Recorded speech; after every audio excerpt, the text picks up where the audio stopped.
സ്വാഗതം. വാർത്തകൾ വായിക്കുന്നത് ടിൻഡു കുട്ടപ്പൻ. ഇന്നത്തെ പ്രധാന വാർത്തകൾ.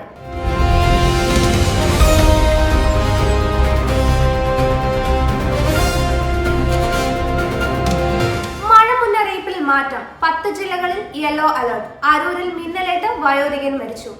സംസ്ഥാനത്തെ വിവിധ ജില്ലകളിൽ ഇടിമിന്നലോട് കൂടി മഴ. അരൂരിൽ മിന്നലേറ്റ് 60കാരൻ മരിച്ചു. അരൂർ കോടംതുരുത്ത് ചെമ്മനാട്ടുതറയിൽ രവിയാണ് മരിച്ചത്. വീട്ടിൽ നിന്ന് കുളിക്കാനായി പുറത്തെ ശുചിമുറിയിലേക്ക് പോകുമ്പോഴാണ് മിന്നലേറ്റത്. ഉടൻ തുറവൂർ താലൂക്ക് ആശുപത്രിയിൽ എത്തിച്ചെങ്കിലും ജീവൻ രക്ഷിക്കാനായില്ല. നിർമ്മാണ തൊഴിലാളിയാണ് രവി. നേരത്തെ 6 ജില്ലകളിലായിരുന്നു മഴ മുന്നറിയിപ്പ്. പുതുക്കിയ മഴ മുന്നറിയിപ്പ് അനുസരിച്ച് പത്തനംതിട്ട, ആലപ്പുഴ, കോട്ടയം, ഇടുക്കി, എറണാകുളം, തൃശൂർ, മലപ്പുറം, കോഴിക്കോട്, കണ്ണൂർ, കാസർഗോഡ് ജില്ലകളിൽ ഒറ്റപ്പെട്ട ശക്തമായ മഴയാണ് കാലാവസ്ഥാ വകുപ്പ് പ്രവചിച്ചിരിക്കുന്നത്. ജാഗ്രതയുടെ ഭാഗമായി ഈ ജില്ലകളിൽ യെല്ലോ അലർട്ട് പ്രഖ്യാപിച്ചു. കത്തി നശിച്ചത് 40 ഇലക്ട്രിക് സ്കൂട്ടറുകൾ. 1.5 കോടി രൂപയുടെ നഷ്ടം. തീ കെടുത്തിയത് 1.5 മണിക്കൂർ പരിശ്രമിച്ചു. ഇരുചക്ര വാഹന ഷോറൂമിനോട് ചേർന്നുള്ള സർവീസ് സെന്ററിൽ വൻ അഗ്നിബാധ. 40 ഇലക്ട്രിക് സ്കൂട്ടറുകൾ, പുതിയ ബാറ്ററികൾ തുടങ്ങിയവ പൂർണ്ണമായും കത്തി നശിച്ചു. 1.5 കോടി രൂപയുടെ നഷ്ടം കണക്കാക്കുന്നു. ദേശീയപാതയിൽ തട്ടാമലയ്ക്ക് സമീപം പഴയാറ്റിൻകുഴി ജംഗ്ഷനിലെ സാരഥിയുടെ ഇരുചക്ര വാഹന ഷോറൂമിനോട് ചേർന്നുള്ള സർവീസ് സെന്ററാണ് കത്തിയത്. ഉച്ചയ്ക്ക് 3:30ഓടെയായിരുന്നു സംഭവം. സുരക്ഷാ ജീവനക്കാരനാണ് തീ ആളുന്നത് ആദ്യം കണ്ടത്. അണയ്ക്കാൻ ശ്രമിച്ചെങ്കിലും വിഫലമായതോടെ അഗ്നിശമന സേനയെ അറിയിച്ചു. സെന്ററിന് പുറത്തും മറ്റൊരു ഹാളുമായി വെച്ചിരുന്ന ഒട്ടേറെ ബൈക്കുകൾ നാട്ടുകാർ തീ പിടിക്കാതെ ഉരുട്ടിമാറ്റി.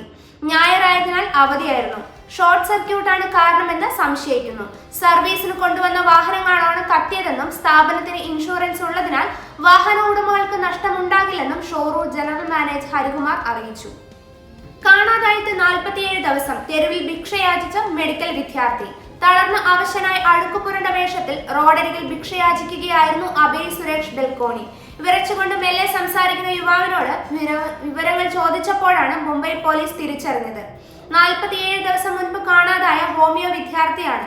മഹാരാഷ്ട്ര നന്ദേഡിൽ നിന്നുള്ള 3ാം വർഷ ഹോമിയോപ്പതി വിദ്യാർത്ഥിയായ അഭയിനെ ഏപ്രിൽ 4-നാണ് ട്രെയിൻ യാത്രക്കിടെ കാണാതായത്.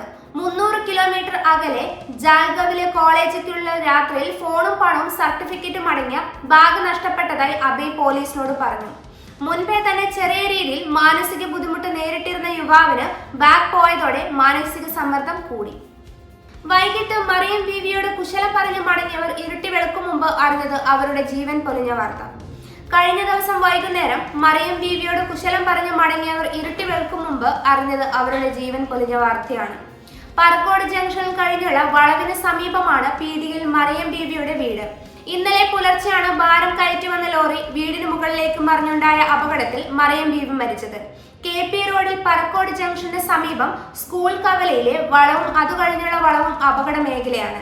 ഇടുങ്ങിയതും തിരക്കേറിയതുമായ കവലകളും വളവുകളും ഒപ്പം അമിത വേഗതയും അലക്ഷ്യമായ ഡ്രൈവിംഗ് നിരത്തിനെ ചോരക്കളമാക്കുന്നു. കാലവർഷം പടിവാതിൽ. തുടക്കം പ്രഖ്യാപിക്കാൻ 6 വ്യവസ്ഥകൾ. തെക്കൻ അറബിക്കടലിന് തൊട്ടു താഴെ വരെ മഴ എത്തിയതായി IMD. കടുത്ത ഉഷ്ണത്തിനു മീതെ കുളിർമയുടെ പുതപ്പിട്ട് കാലവർഷം കേരളത്തിന്റെ പടിവാതിൽ. മൺസൂണിന്റെ വരവിന് മുന്നോടിയായുള്ള മേഘങ്ങൾ ഏതാനും ദിവസങ്ങളായി പടിഞ്ഞാറൻ തീരത്ത് സാന്നിധ്യം അറിയിച്ചതോടെ സംസ്ഥാനത്ത് മിക്കയിടത്തും മൺസൂണിന് സമാനമായ മഴ ലഭിച്ചു തുടങ്ങി. പടിഞ്ഞാറ് നിന്നുള്ള മഴമേഘങ്ങൾ കരയിലേക്ക് കയറി വരുന്ന ദൃശ്യം ഉപഗ്രഹ ചിത്രങ്ങളും നേരിട്ട് കാണാനാവും. നാളെയോടെ മൺസൂൺ സംസ്ഥാനത്ത് എത്തുമെന്നാണ് ഇന്ത്യൻ കാലാവസ്ഥാ കേന്ദ്രം ആഴ്ചകൾക്ക് മുമ്പേ അറിയിച്ചിരിക്കുന്നത്. ഇതുപോലുള്ള ന്യൂസ് അപ്ഡേറ്റുകൾക്കായി വിപ്ര ന്യൂസ് സബ്സ്ക്രൈബ് ചെയ്യുക.